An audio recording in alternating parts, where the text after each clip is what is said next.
राज्याची तिजोरी अक्षरशः रिकामी झाली आहे। गेल्या 9 महिन्यांपासून आमदारांना निधीच मिळाला नाही आणि याचा फटका सत्ताधारी आणि विरोधी पक्षातील सर्वच आमदारांना बसलाय।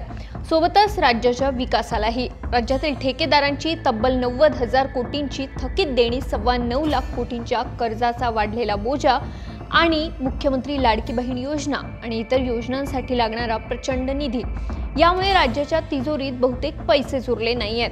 गेल्या 9 महिन्यांपासून हक्काचा आमदार निधी, जिल्हा नियोजन समितीचा निधी आणि विविध खात्यांमधील विकास निधी यापैकी एकाही स्रोताकडून 1 रुपयाही मिळालेला नाही।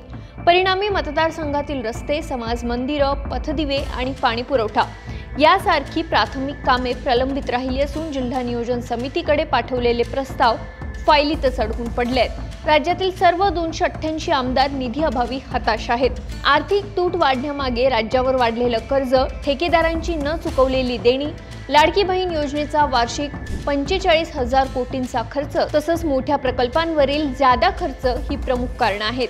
गेल्या 5 वर्षात राज्याचं कर्ज 2020-21 मध्ये 5.19 लाख कोटींवरून 2025-26 मध्ये अंदाजे 9.32 लाख कोटींवर पोहोचलंय। मार्च महिन्यात मांडलेल्या 45,890 कोटींच्या तुटीच्या अर्थसंकल्पानंतर पुरवणी मागण्यांमधून आणखी 57,509 कोटींचा भार वाढल्याने वित्तीय तूट 1 लाख कोटींच्या पलीकडे गेली आहे। या परिस्थितीवर शरद पवार गटाचे आमदार अभिजित पाटील यांनी निधीचं योग्य नियोजन न झाल्याने आणि ताळमेळ न साधल्याने सर्वाधिक फटका नव्या आमदारांना बसत असल्याचं म्हटलं। तर ठाकरेचे आमदार भास्कर जाधव यांनी राज्याच्या हिताचं नसलेलं प्रकल्प हाती घेऊन ढासळलेल्या अर्थव्यवस्थेत प्रचंड पैसा उधळल्याने ठेकेदारांची देणी आणि कामे रखडल्याचा आरोप केला। तर आमदार सुनील प्रभू यांनी गेल्या काही वर्षात सत्ताधारी आमदारांना मोठ्या प्रमाणात निधी वाटप करून आधीच त्यांना सक्षम केलं, त्यामुळे त्यांना निधीची गरज नाही, मात्र विरोधी आमदारांचा निधी रोखून ठेवण्याचं पाप सरकारने केल्याचा घणाघात केला।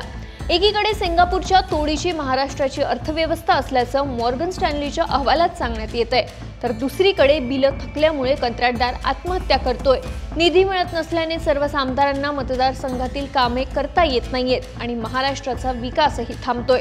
त्यामुळे सरकारने स्वतःच्या फायद्यासाठी सुरू केलेल्या योजना बंद व्हायला हव्या अशी मागणी विरोधी पक्षांकडून होते।